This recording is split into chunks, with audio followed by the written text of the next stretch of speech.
Good afternoon, everybody. This is Jamie Paxton, your host of Warrior Spotlight, where the stories are real, the emotions are raw, and the hearts are courageous. We want to give a shout out to Liberty Sound Lab for sponsoring our podcast tonight. We greatly appreciate that. They are located in the Liberty Learning Center in Temperance, Michigan at Jackman and Stearns. We do want to give a disclaimer of the show. We will be dealing with veterans families. Sometimes the language may not be appropriate for young ears, so we just want to give that disclaimer. Tonight, we are going to welcome my husband, Billy. Can you say hi, honey? Hi, honey. Yeah, so tonight he is going to join me in this first podcast. We are super excited. We were supposed to be launching this probably well before COVID, and well, we know COVID took place, and then 100 other things took place. So tonight, what we want to do is we want to invite you into our home, which is where we're at sitting here tonight, and we want you to sit back, relax. You can jump on there and ask questions any time that you want to ask questions, but we are going to just tell you about who we are, what Warrior Spotlight is, and how it came about. So we're just going to kind of get to know one another. So, honey, I'm going to start with you. If you'll just tell our listeners and our viewers a little bit about you. About me? Yeah. Well, I've been married for 31 years, August 7th this year. And born and raised in the demolition business. And met you through racing, right? Car racing. Car racing, yeah. And got two daughters, Cody and Summer. Mm-hmm. Summer's in the Army right now. She's a Black Hawk pilot. We're really excited about that. Mm-hmm. And expecting our second grandchild, little girl. Yes. Right. Our grandson, Corbin. Love him to death. Right. And what else? What do you love to do for fun? What do I do for fun? Well, I'd like to watch car racing, stock car racing, stuff like that. Welding. I enjoy my work. I like tearing down stuff. That's, I dig that. So I'd have to say work, building things. And tell our audience about generationally how that comes about. Generationally. As far as like you being a demolition contractor. Oh, my grandfather. In fact, your sister had sent me an ad from the 1960 telephone book. I do remember the ad when I'd seen it. She had sent it to me, and it definitely brought back a lot of memories of my grandpa OJ. And it was his telephone book ad from 1960, which was really, really cool. I've been going to share that. But Grandpa wrecked. Did demolition mainly back then. They paid to do demolition. They paid for the structure because it had so much salvage, because back then salvaging was a big thing because there wasn't as much manufacturing and the cost to make toilets and stuff. And then, born into that. My dad did it his whole life. Besides, he rode bulls and then raced some cars, and which got us into dirt bike racing and, the motorsports part of our life, which I guess is how how I come across you. Mm-hmm. Out there at Oakshade Raceway, and then we got together, had Cody Shell, right. And you were going to go into the service at that time and put that on hold, and then I guess I'm telling your story now. Yeah, that was a piece. I'm gonna steal some of your thunder. Okay. All right. And just getting this going with you, excited that we bump heads a lot because we're type A personalities and we have our own opinions, and but with that being said, no, I'm helping get little blessings off the ground. Yeah, and it's taken off really well. It is. Yes, and we crazy. will definitely get there in the show. Yeah. Well, thank you so much. I just want to. I just keep on going. I know. That's part of the disclaimer. I just want to cover. He did mention our oldest daughter, Cody. She did serve 8 years in the Air Force. She did work in the command post, and she worked a Homeland Defense mission. So we want to give her a shout out and thank her for being a veteran and serving her country. And then, like my husband said, our youngest daughter, we're pretty excited. She is a Black Hawk pilot. She just recently completed training not long ago, and now she's Been in the Army for 2 years, and so That's crazy. Exciting to see what the career holds for her, right? Yeah. Somebody asked me that the other day, how long she'd been in, and I was like, well, it's 2 years. I know, and then right? how many years of college you do? 5? 6. 6 years, and so it's been 8 years. Yeah, Crazy. If Yeah. it wasn't for Facebook and memories, I wouldn't know it's been 8 years already. right. It's crazy how quick it goes. And like I said, we just want you to get to know us in our family and what we're about and why we're on the mission that we're on. I want to share a little bit about me and my background. I will start at the journey where my husband began.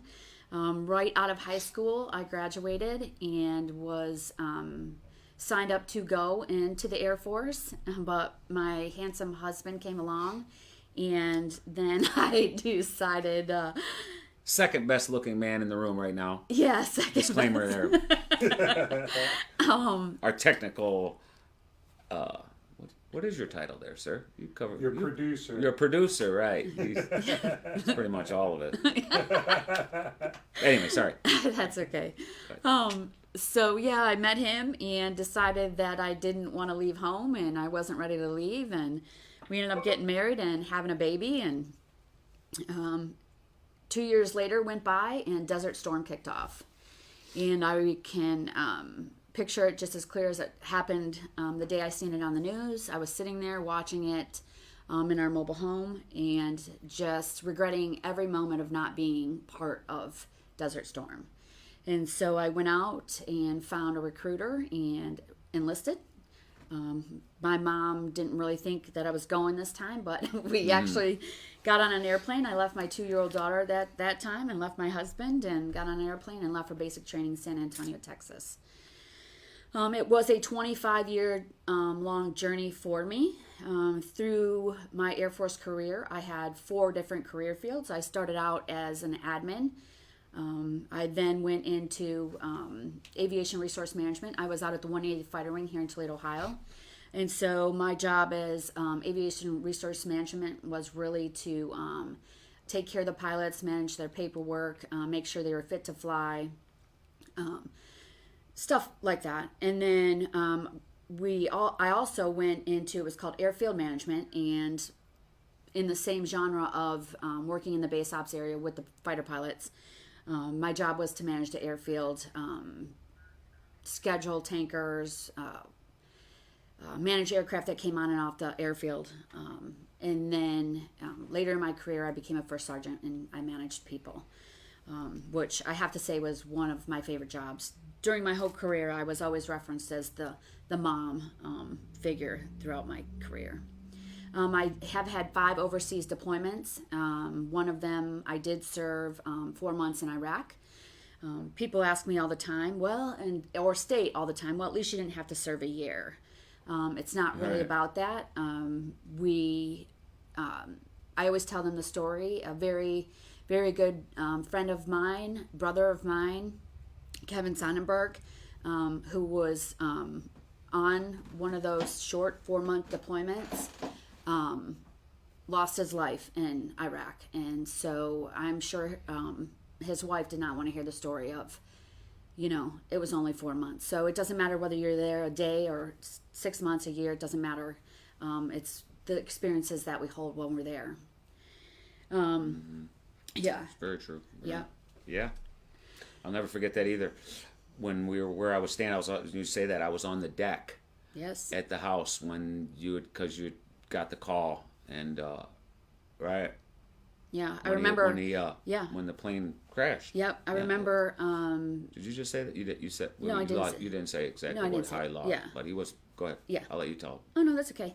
But no, I was. But just I do remember exactly where I was standing when that happened. Yep, when I came outside and I was crying, and I totally lost it. It's a natural thing. First thing when anybody says something like that drastic, you say, "Nuh-uh," or, it's a common reaction when somebody tells you something happens, But go ahead, yeah. Mm-hmm. And so throughout 25 years, obviously you can experience a lot of things, right? Mm-hmm. And we're going to kind of fast forward and maybe go backwards just a little bit all at the same time. But we're going to fast forward to why we're doing Warrior Spotlight. Why is it Warrior Spotlight?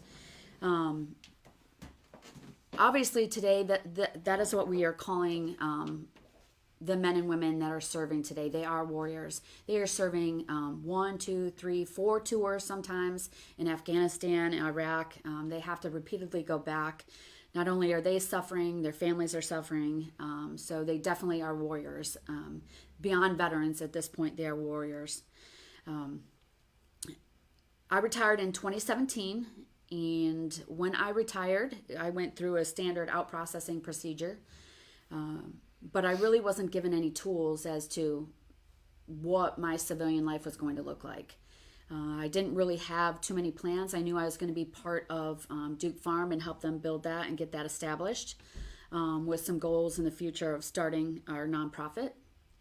But I really had no idea where to go when I retired. So I didn't know what services were available.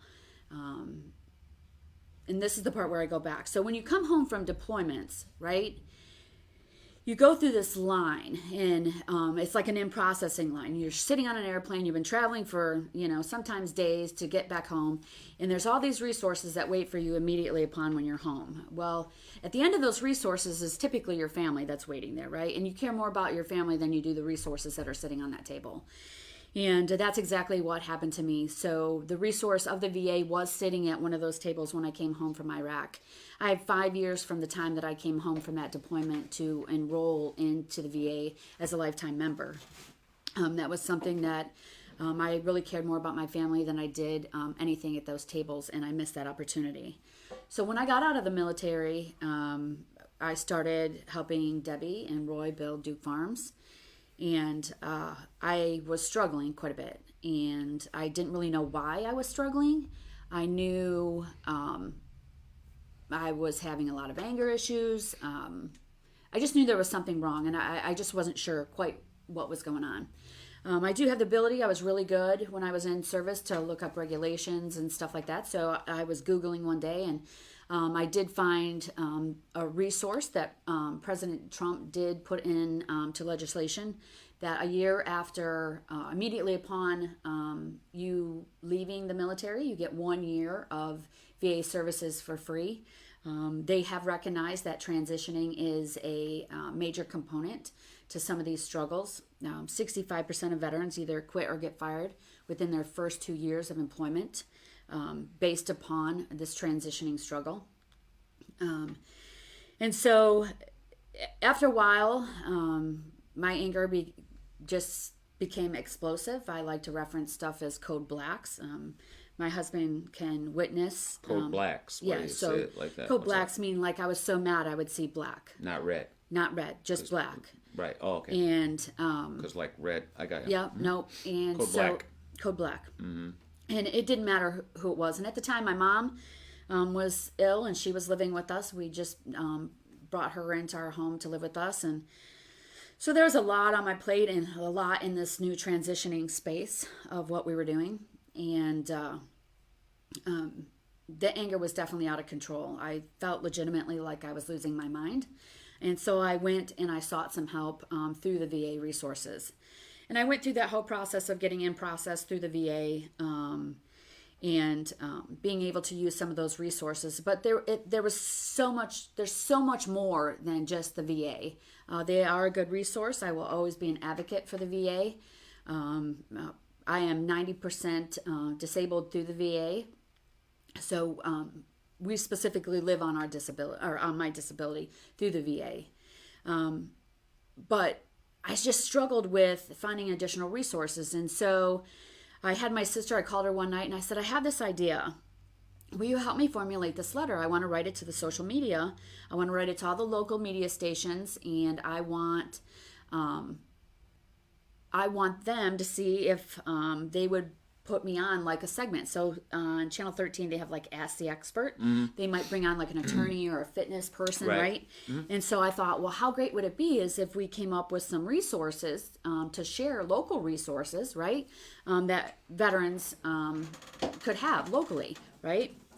Or statistical data, or families, or whatever it is to talk about veterans, whether it's once a week, once a month. And so I sent this letter out to all the news stations, and I sent a letter and I sent an email, both. And sadly, I did not hear from one single person. It really upset me. I was really disgusted in that, to think that our veterans, our warriors, don't mean that much. I know it's, not the top of the stories, but our veterans and our warriors have done a lot, a lot for people in general. And so it was just something that was at the back of my mind for a long time. And then probably almost a year ago, I went and found a nonprofit radio station up in Monroe, and I was pretty excited about that. I've never done this is my first podcast. I've never done radio. Don't forget about YouTube.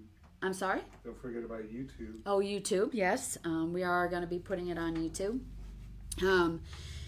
And so we did a pre-recorded show. We recorded the show on Tuesdays and it aired on Sunday mornings. And I really wasn't sure where I was going to start with this show, but I knew that I had a passion. I wasn't really sure where I was going to get the guests to share the story. And I could tell you I never ran out of guests. I never ran out of resources that wanted to be a part of this. The Warrior Spotlight, the basis of the Warrior Spotlight is so veterans know that they are not alone. The warriors know that they're not alone. The warrior families know that they're not alone. We will have veterans on there, spouses on there, to talk about what it's like to be married to a veteran warrior. Because in the civilian world, the civilians just don't understand it. So we will share resources on that show. We will, like I said, have other warriors on there. Community partners. We have several community partners that are part of our journey along with the Little Blessings. And we're hoping to gain some more along the way. And so what I want to be able to do is I want to talk about what we're doing as far as a resource. Warrior Spotlight, again, is highlighted so individuals know that they won't be alone. But Little Blessings is our primary resource of where we're able to help. And this is where we can start to help veterans. And so you're looking like to use this show as an outlet or advertisement to advertise, right? Yes, it's an Right. avenue so other veterans can connect with the show, right? Right. Who sit at home behind Sure. these computers and think that they're home alone Right. and in I this gotcha. alone, or family members. So- And that's really how people or veterans have come to our programming Right. at Little Blessings is family members have either seen it in an advertisement somewhere, Right. came across Little Blessings on social media. It's Well, that's the huge VA, now, yeah. yeah, the VA does have our information in there, but it's really coming from resources that are honestly behind the computer here, right? Yeah. Where- Because you said a lot of them from hearing some of the stories of the individuals that how they isolate themselves. Correct. They're afraid to some of the stories that we've heard. They're afraid to literally even come out of the house. Correct. And after seeing coming to Little Blessings and getting some help, that it's opened them up, and got them out of their cubby, which is sad. Right. When you think about it, when you Right. hear some of them that are, for whatever reasons, have put themselves in a position where, depression affects a lot of people. But what I've seen with the Little Blessings and seeing and meeting some of the veterans is that, the dark place, the isolation that they've, put themselves in, but without knowing of Little Blessings or, again, the resources that are there for them, that's huge because they have to, people got to know what's available. Right. And then some people aren't going to ask. And I, I know military people are proud people, and proud people don't like to ask for help. Right. They don't, I don't like to ask for favors. Right. Not too many people do, but some people have no problem bumming a cigarette or, whatever it is. But, Right. and the biggest thing is denial right? Yeah. He's denial. Hey, it ain't happening to me. I'm not. I'm all right. Everything. I'm just ducky. Well, somebody asked me the other day they said, can you kind of compare a veteran to an alcoholic? And the answer is no, right? The answer is no, because an alcoholic, they are on a destructive path, right? They don't really care what is in their way, who they hurt. Whereas a veteran will isolate, right? A veteran does not want to burden anybody else. That's why they isolate, right? So they figure that if they're behind, or if they're in their bedroom and that's where they're staying, that right, they're not and doing that's any why damage. suicide's probably so high with it too. It is. Because it's like, I don't want to burden anybody, so the easiest way out is killing themselves. And behind those closed doors, they don't really realize Right. the damage that's being done to the family members on the outside of it, right? Right. Mm-hmm. And so that's where, I want to dabble a little bit into that with you and I. So because we invited people in, and I want them to know, about us and our journey with this, Right. And some behind the scenes, right? So just share with them, what I was like in the military as far as demeanor versus what it's been like with me outside, now retired. Well, and when you were at work, you were very dedicated, and I think that's not to take from the military, but based on your MO or your personality, that, you're driven. But in the military, because there's the structure there and what it represents, that you were like 110%. And, from everything you did there, from being a first shirt, being starting the honor guard, right, and doing all that kind of stuff, that you held yourself and people around you to a high standard. But I think then, that was pretty much through your whole career till the end, when you decided to retire based on the new generation of people. But you hit 10 viewers. Yeah, 10 viewers. Wow, 10 yeah, live viewers. Yeah, 10 live viewers. Yeah. We have to celebrate these small victories. Yay. Rock and roll. Now they just don't even. Sorry for interrupting. The producer. Yeah. So, but when you retired, you kind of muddled there for a while, and yes, you were very angry. There was no question about it. And I think that helps with you understanding these the veterans because of what they're going through. I've always said that when we did the drug-free work program. I mean, some people can go to school to be a counselor, but until they've experienced it, a lot of people don't respect that. Right. They really don't. Right. Cookie cutter or whatever it is, they haven't experienced it. But experiencing, being a veteran, experiencing the ins and outs and all of that, what veterans do, helps you understand them. Right. It definitely, anger issues, I think, come with a personal, being a type A. There's a lot of things that enter that, but I think also with you getting out of there and not having the structure and stuff, it affected you. Sure it did, So when you go from having a purpose like that, and sadly, I put the mission first. I put the military first. I was typically first in, last out of every deployment that I went on. Absolutely, yeah. And my family, my husband, and my children were definitely second. I was mission driven for sure.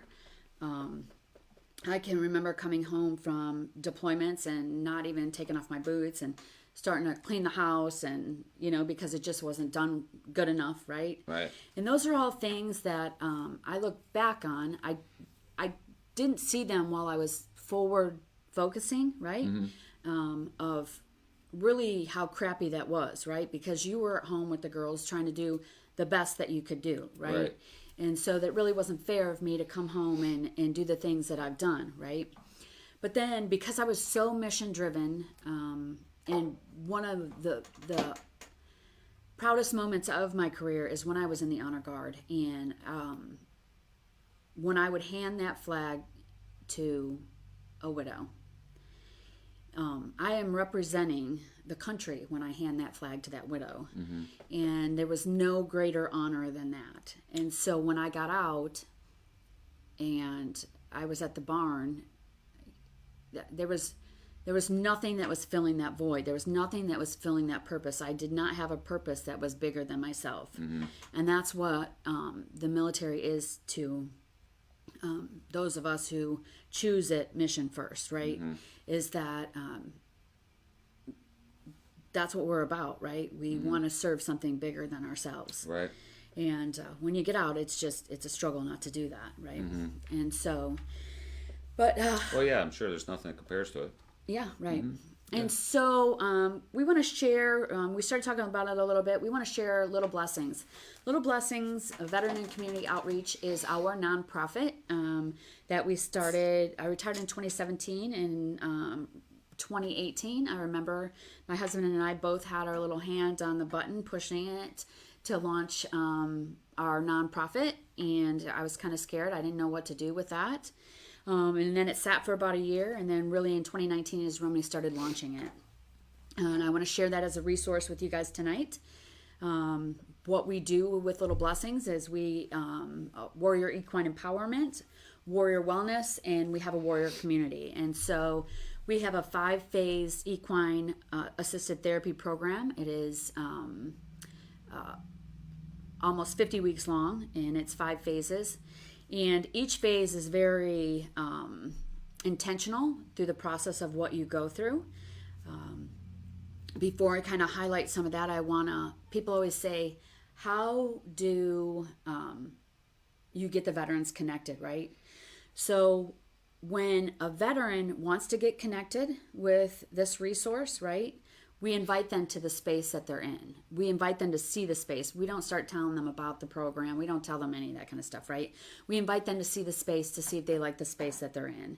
If they like the space that they're in, they're definitely going to stay. And I always end up sharing my story as a veteran, and because then we will have that veteran-to-veteran connection, right? And that's, most of the time that is the connection. Yeah, I think that's important too, because it definitely lets their guard down, because again, they're not like necessarily going in and talking to not a doctor or a therapist or different things like that. I think it really it helps. Right. I'm sure it would. Yeah.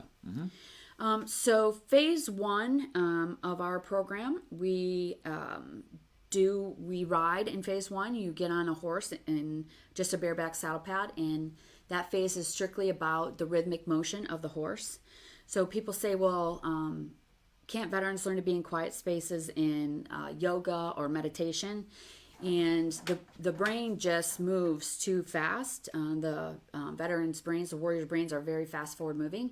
And so them being on the horse and just the bareback pad allows them to feel that rhythmic motion and really slow them down. And then 95% of them have never been on a horse before. Right. And so they have to trust the handler, which is always a veteran on the other end of that, right?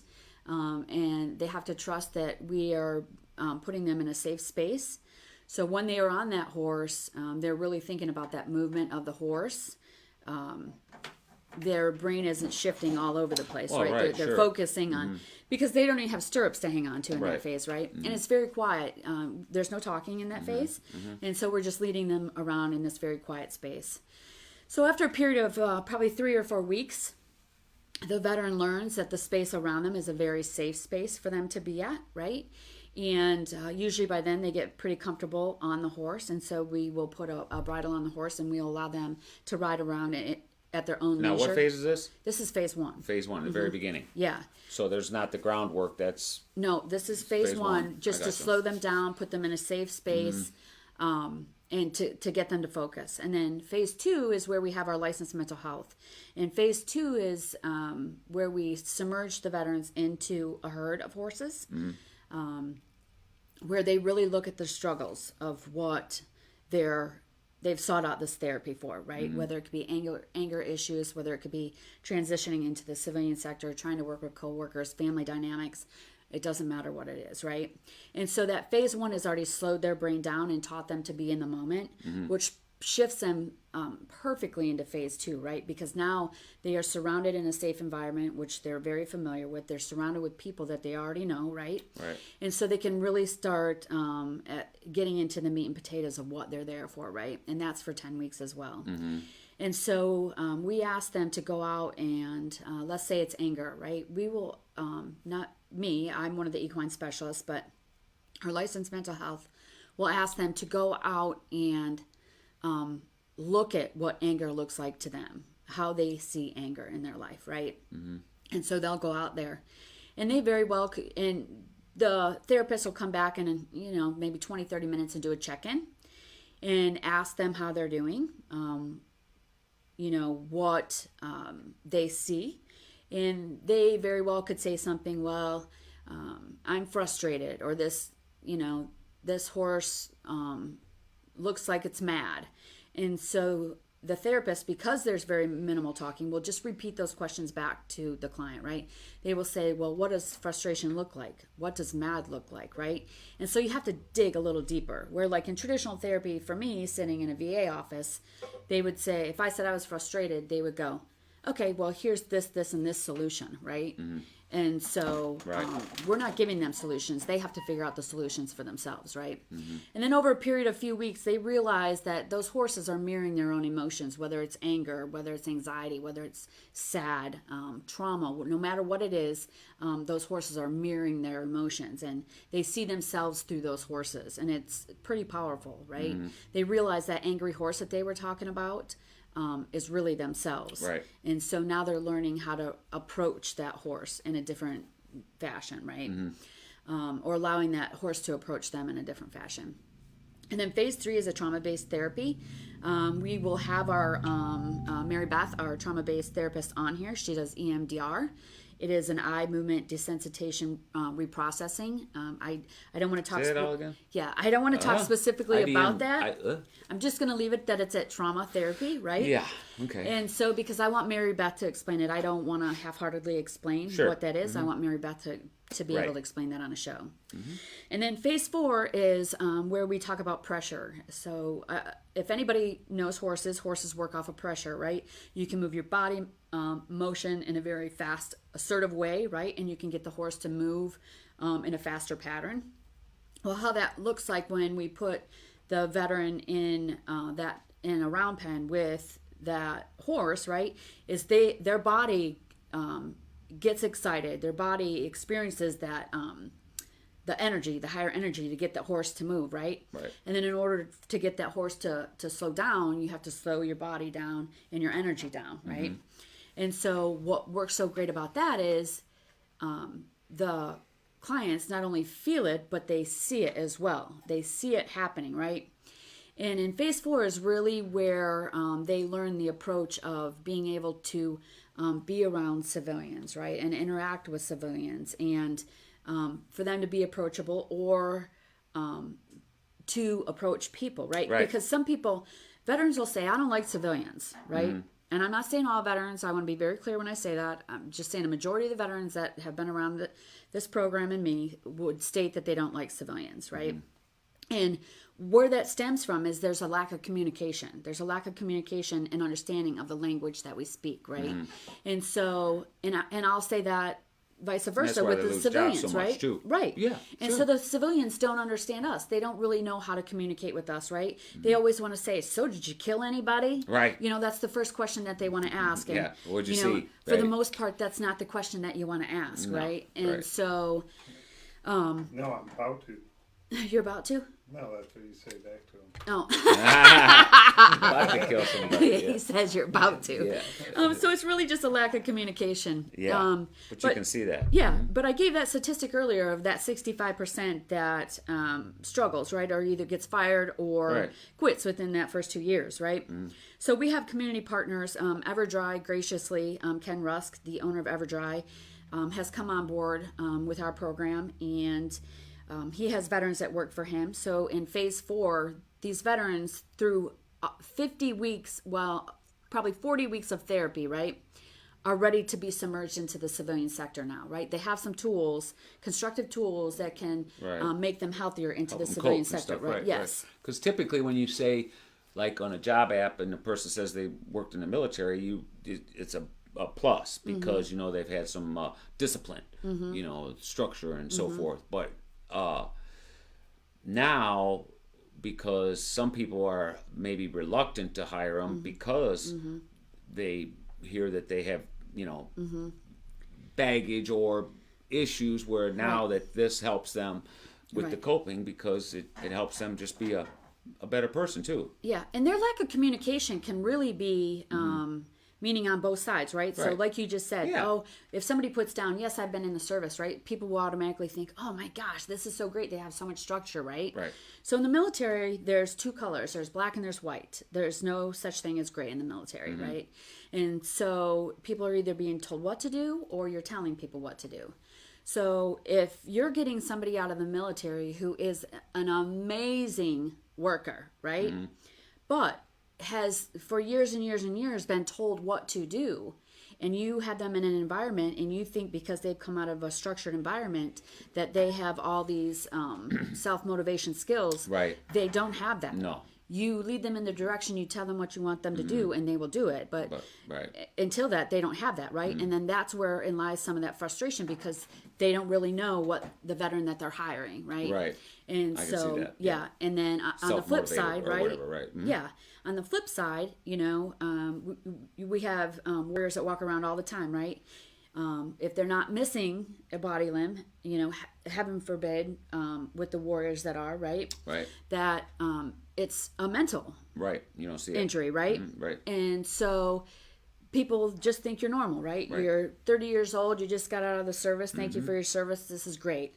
But they don't know that your buddy got killed right next to you. Right. So they have no idea, right? And they think because you look normal, you just have to merge into the civilian sector. Tattoos, big muscles, you're ready to go. Right. Yeah. Right. So anyways, phase 4 is really about them submerging back into the civilian sector, right? And so, which we're super excited to have community partners who want to hire them. Yeah. Yes, absolutely. Sure. And want to take on that relationship with us, right? Because we've gained the trust of that community partner, so that tells the warrior that's through our program that we've entrusted in this community partner as well, right? We've built this relationship, right? And for understanding, because they know the program too. Right. Yeah. And so, in phase 5 is a give back phase. In phase 5, they have to give us 5 hours of community service back, and then they have to give a community partner 5 hours. And again, we're building community partners. So Habitat of Monroe is one of our community partners, right? The New Beginnings Mercy House, it's a pregnancy center. They're a community partner. And then Duke Farm will be taking on the Mercy occupational therapy, hippotherapy program. Right. And so they will have an opportunity to be wing walkers for the kids in the occupational therapy program. Oh, okay. So they have 3 different avenues to give back. Right. Yeah. The program is of no cost to them. Well, let me rephrase that. There is a $50 cost to them. They have to put a $50 fee down to put a little skin in the game, right? They can only miss 2 of the 50 weeks because our resources are too valuable for them to miss. So we're very, very clear from the beginning, right? So you have to be ready when you're making this commitment, right? And veterans either know they are or they know they're not, right? It is just that simple, right? And so, and then at the end of phase 1, they'll get their $50 back, which almost every single one of them have donated that $50 back, right? Right. But we rely on community sponsors.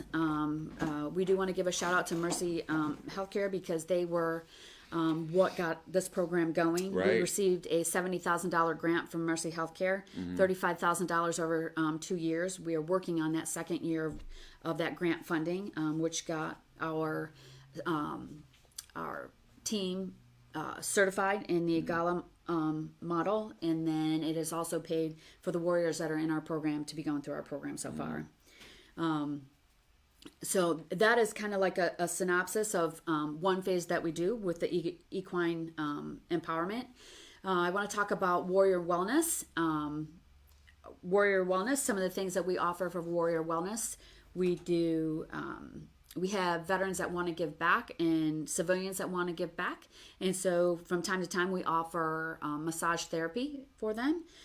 We have Reiki which again, our trauma-based therapist, she does Reiki, so we'll let her explain exactly all of what that is. Reiki, yes, it's an energy. It's all holistic. Right. Copy all, and then meditation. Right. So we do meditation, herd yeah. meditation. Yes. We start out. We've had a couple more Monday morning classes to where 7 a.m. as the sun's rising, we're out there with our miniature herd, which is amazing. Well, explain that herd meditation because some of them don't get the herd. You're with a herd of animals. Yes. So herd meditation. Because at first I heard about meditation. No, it's you're with the herd. Right. Yeah. So the herd you're out there with the animals, right? Which is pretty cool. Yeah. The herd meditation is we do a little like goat yoga. Right. We do a little bit of we do a sitting meditation outside of the pasture where the horses are, so they are in our vision, right? Right. And then after about 20 minutes, they can check this all out on Little Blessings too. Yep. You got all that. Yep. We're going to give them all that, those links and stuff too. So I appreciate the props there, honey. Yeah. Yeah. But yeah, then we just submerge ourselves with the horses, and it takes that quiet space of being very calm in the moment to taking that energy out with those horses. And those horses, just the energy that they give back is just absolutely spectacular. Right. You know, and the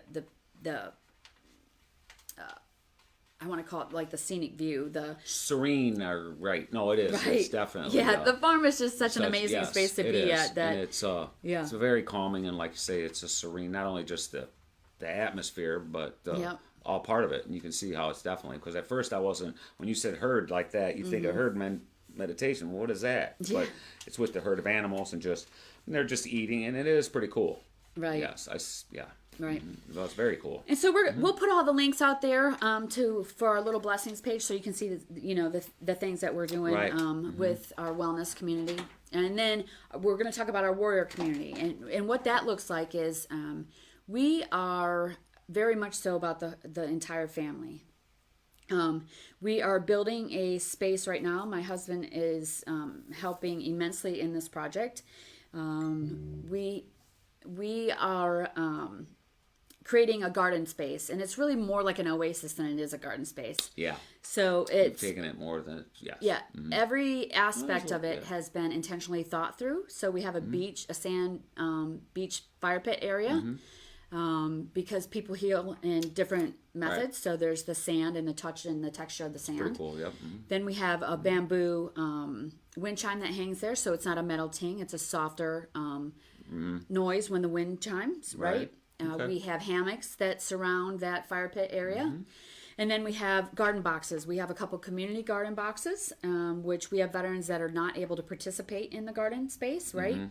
But really would like some of those fresh vegetables. And some of our other veterans in our program have taken, the ones who cannot participate in it, have taken them those vegetables, right? Right. But we have family members who take ownership of a box. So Home Depot was kind enough to donate the wood for us to build the boxes, and then Little Blessings sponsored the vegetables, and so the veterans come out. They've planted their own box and they maintain their own garden box, and this just creates community. One more thing for them to be able to talk about and have in common, and just really plus eat the food. And eat the food, yeah. You plant it, you watch it grow, and then you eat it. It is something cool about growing, just watching it grow, too, huh? Yeah. In the center of the garden is a magnificent meditation room. It is built out of all old windows. It sits and it looks over the garden, and it's centered on the flag. It is, again, pretty cool, surrounded by old windows. And it's made up of the old windows, right? Yep. Yeah. Yep. And it is just amazing. It's elevated. Yep, it's elevated so it overlooks the garden. Yes. Cool. And this is a spot where you can just be. One of our goals down the road is to be able to build like one of those library boxes right next to it, so you can take a book, leave a book, like they have on the inner city. We really want to be able to do that. And then behind now I'd be leave an iPad, take an iPad. Some people still read books, honey. Yeah. Kindle. No. Yeah. I got you. Yeah. We get it. So I was saying no one reads books. No one reads books? No. Okay. I had a library. Almost said, I had a librarian who is a there was a lady up there reading a book. Yes. Yeah. Anyway, Yes.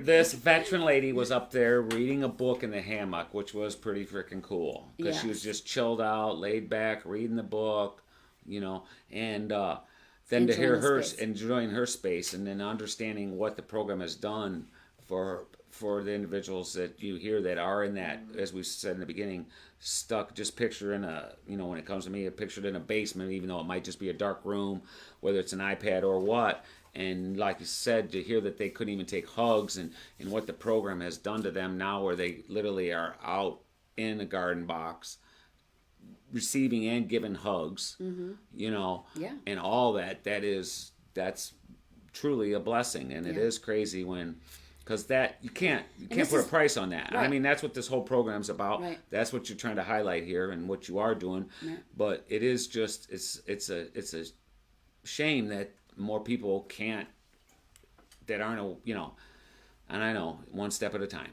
One step at a time. That's what we're doing here today. Because it is something else what to see, and just to know that one person, and like you got a message from a kid, 20-year-old boy that sent you that message about how much that it helped his mom, and she was a spouse veteran, right?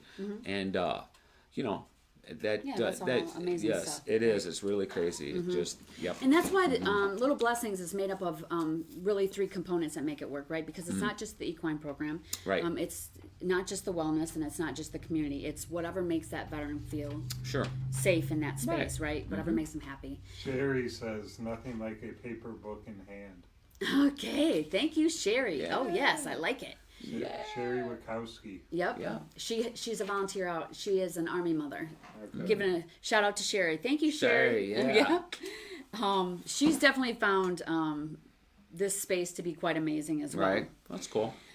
So we behind the meditation room we've built a little space for kids. It's going to have a sandbox, a water feature. It's got a little chalkboard where kids can draw. We're being donated a little Corbett swing James set. is tearing it up today out there. Yes, my grandson enjoys that space He broke a lot. it right in. Yeah. He's living proof it works. Yeah. And then we have some other things that we are definitely coming up with in that space. But so that kind of wraps up the big picture of what Little Blessings is about. And again, we will put all that information out on this Warrior Spotlight. We do want to highlight a couple other things. We do have our big fundraiser for Little Blessings that is coming up that we definitely want to mention. Live bands. Yes, it is August 29th, and it is at Shade Rock Farms. And it's going to be from 3 to 11. Shade Rock Farms. Shade Rock Farms, which is in Ottawa Lake. Ottawa Lake, Michigan. Yep, and I definitely will put the link and all that stuff out there, right? We will have... and that's in a week or 2 weeks? That's next Saturday. Not this one coming up. The next one coming around. Correct, the next one coming around, yes. Right on. Yes. We have a very Weather's going to be good, huh? Yep, we have a very special guest. His name is J.P. Lane. Yeah, he's cool. He came and he spoke last year. His story's crazy, man. You got wait till you hear it. It's good. Don't tell everybody. I just said his story's crazy. He's good, man. He's cool. Yeah, we're super excited to have. Well, to hear him tell it and just to go on about it, it is. Yeah. It ain't We're no super joke, excited man. to have him. He's a double amputee. Yes, he's no joke, dude. An Don't Army tell veteran. everyone. Well, we got to give him some tidbits. He is an Army veteran. He's proud of it, and he is good. Recipient. Yes. He is a double amputee. But his story of how it all went down is like... Yeah, it is pretty amazing. We had him out at the farm last year, and he and his wife are just amazing. Yes. They live their life in a very strong faith. They believe God put them in this journey for a reason. Yes. And their story is just absolutely incredible. So he will be there to share his story. He'll be there around the event all afternoon to take pictures or answer questions. We will also have 3 different musicians that are going to be kind enough to be playing there. Yep. Well, they're bands. There's not really band names, but rock and roll. I know. I'm going to give him a shout out here. Aaron Krott's going to play. He's played at one of our Christmas venues. Okay, Aaron. Yep. Shane LeMay. He's going to come and play. He came from Bob Seger, Brian. Oh, did he? Yep, Okay. Shane is. Yeah. Yep. He, right. Oh, he yeah. Seger. He likes him. Yeah. Okay. That's right. Yep. And then Gary Hayes is another one that Brian connected us with. But speaking of Brian, are we going to be selling beer there? No, we're not. We're not selling. Are we beer giving then. beer away, or We're not. Are we allowed to drink beer? To be determined. To be determined. Yes. To be determined. Yeah. Yes. Producer says to be determined. Yeah. To be determined. To be determined. Private Is message. that BYOB? Yes. Right. To be determined. To be determined. To be determined. yes. He says. America's a free country. Yes. It America's is. a free country. And then we will be having Duke Farms will be bringing a few petting animals out there. Okay, And so the tickets are sure. $25 Right. per adult to get out. Okay. Come through there, and 7 to 17 is $10, and 6 and under are free, so they can come Cool. enjoy it. Right. It's going to be an amazing afternoon Yeah. for the entire family. We're gonna party. Yep, Have Mike fun. Snappy Dogs is going to be there. Mike He's going to Snappy be our Dog, food yeah, vendor. yeah, He is good. amazing. He does a lot of stuff at Duke Farms. A few surprises gonna be showing up too. Yeah. Gonna A have some few surprises. surprises, yes. Yes, So, we're gonna have some surprises. Yep. So we just ask I that you guys guarantee come out we're gonna and have some support surprises. us. This is why I have my husband I ain't on even this telling show. her about my freaking surprises. Oh, 'Cause gosh. she shoots them down. Well, we just want to say thank you. We want to give another shout out to Shout outs everywhere. Yep, Shout out. to the Liberty Hey, shout out to the producer. to Liberty Woo-woo. Best looking guy. in Yeah, the- best looking guy in the freaking room. Yeah. to Liberty Sound Lab for putting this together Yes. and helping us with this. So you will be able to tune in every Wednesday night at 7 o'clock. We will be here live on Warrior Spotlight. Yep. And we wish you and your family a very good evening. Yep. And we want Yeah. you guys to know that Better things are coming. better things are coming. Yeah. And as warriors, you're never alone. Nope. Hit us up on Facebook.